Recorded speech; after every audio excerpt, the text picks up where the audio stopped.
Saudações, Jacques, primeiro ano de física. Então a gente tinha aí uma questão para ainda trabalhar essa parte de queda livre, né? Mais um exercício, e entrar na parte de força, né?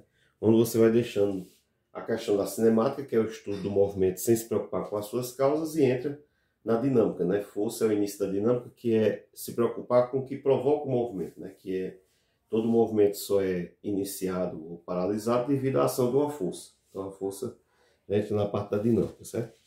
Na primeira questão, que era justamente essa última sobre o movimento uniforme variado, você tem o caso de um elevador, okay? Que sobe no instante que se encontra a 30 metros do solo, a velocidade dele está 5 metros por segundo.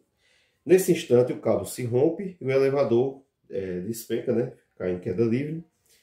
Usando a gravidade como 10 metros por segundo ao quadrado, determina o tempo que ele vai gastar para se estabacar no solo, né? Ou seja, cair ao chão. Bem, o que é que a gente tem essa situação? Você tem um elevador que está subindo, ao chegar numa distância de 30 metros, houve um problema e ele despencou, ok?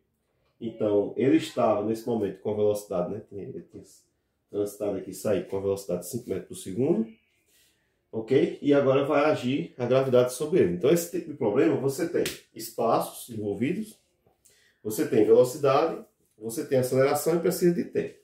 Então, vai para função horária dos espaços do movimento uniforme variado, certo?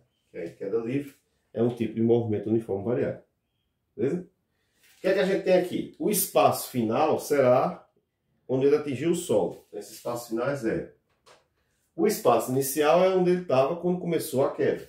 Ele estava com 30 metros, certo? A velocidade inicial, foi dita na questão, a velocidade com que ele largou, 5. O tempo não tem, é o tempo que está pedindo. A aceleração da gravidade pediu que usasse 10, né? Lembrando sempre que ela é negativa, porque ela é contrária ao movimento. Então é menos 10 sobre 2, t ao quadrado. Pronto. Vamos resolver essa equação de segundo grau para determinar o valor de t. Então a gente tem aqui 0, 30 mais 5t. Isso aqui vai dar menos 5t ao quadrado, certo? 10 dividido por 2, não é isso? Para simplificar, você pode dividir tudo por 5, antes de ir para a fórmula de Bhaskara, delta, aquela coisa, para ficar mais simples. Já que aqui todos dividem por 5. Então eu vou ter 30 por 5, 6, mais 1, menos 1. Aí ajuda aqui no cálculo do delta, que é b ao quadrado, menos 4 vezes a, que é negativo, vezes c. Então eu vou ter aqui 1, mais 4 vezes 6, 24, né? Então, delta é 25. Na outra parte, o t vai ser menos b, então é menos 1, mais ou menos raiz de 25, sobre o a, que é negativo, então 2 vezes menos 1. Aí eu vou ter aqui menos 1, mais ou menos 5, dividido por menos 2. Quais são os tempos que nós teremos? Lembre-se, haverá um tempo negativo que você não cogita, né? Porque não existe tempo negativo. Então, por exemplo, quando você fizer menos 1 mais 5, esse resultado aqui dá um valor positivo. Porém, quando divide, vai dar negativo. Então, esse resultado não considera. Menos 1 menos 5 vai dar negativo 6, né? E negativo 6 dividido por negativo 2, a gente tem 3 segundos. Então, se você estivesse nessa situação aí, era o tempo de você dar 3 piscadas até se lascar no chão. Ok? 3 segundos. Na questão 2, aí a gente começa a entrar nessa questão da força, né? O estudo da força, que é a parte da dinâmica, como eu disse. Um carro tem massa de 1000 kg, partindo do repouso atinge 30 metros por segundo em 10 segundos. Supondo-se que o movimento seja uniformemente variado, um move, né? Calcula a intensidade da força resultante exercida sobre o carro. Ou seja, por que é que ele diz que o movimento é uniformemente variado? Porque só pode haver força quando há aceleração. E se há aceleração, o movimento tem que ser uniforme variado, tem que ser um move. Ok? Por quê? Quando você, por exemplo, você liga um ventilador numa determinada velocidade. Se aquela velocidade não é alterada, né? Você tem os controlezinhos dos botões. Então ali não está existindo a força. Ele está movimentando sempre na mesma velocidade.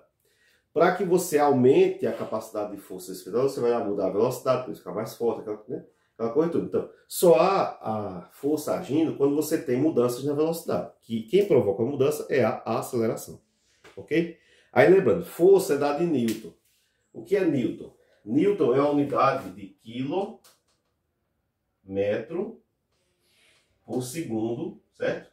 Ao quadrado. O que é que isso quer dizer? Isso quer dizer que a força é a capacidade que você tem de mover o quilo num espaço de 1 metro, passando 1 segundo. Se a cada segundo, quando você diz assim, uma força é de 2 newtons, é que aquela força tem capacidade de mover 2 quilos no espaço de 1 metro através de 1 segundo. Você piscou 1 segundo, ela consegue mover 2 quilos no espaço de 1 metro. Por que é que eu estou lembrando isso? Porque é importante que as unidades, quando você vai fazer questões de força, estejam assim. Distâncias tem que ser metros e segundos, e tem que ser segundos, né? Tem que estar em segundo, e massa tem que estar em quilo. Porque a força, ela é a massa vezes a aceleração, certo? Na questão não está explícito a aceleração, dito quanto é. Porém, a gente sabe o quê? Que a aceleração é velocidade sobre tempo. E na questão diz que foi 30 metros por segundo durante 10 segundos. Então a força você vai ter a massa do veículo, que é 1000 quilos, vezes a velocidade, que é 30, dividido pelo tempo, que é 10. Ok? Então você cancela aqui, ó, já soma esse de baixo, fica só 1. 1000 vezes 3, 3000. Então a gente está agindo com a força de 3.000 litros, certo? A intensidade da força resultante.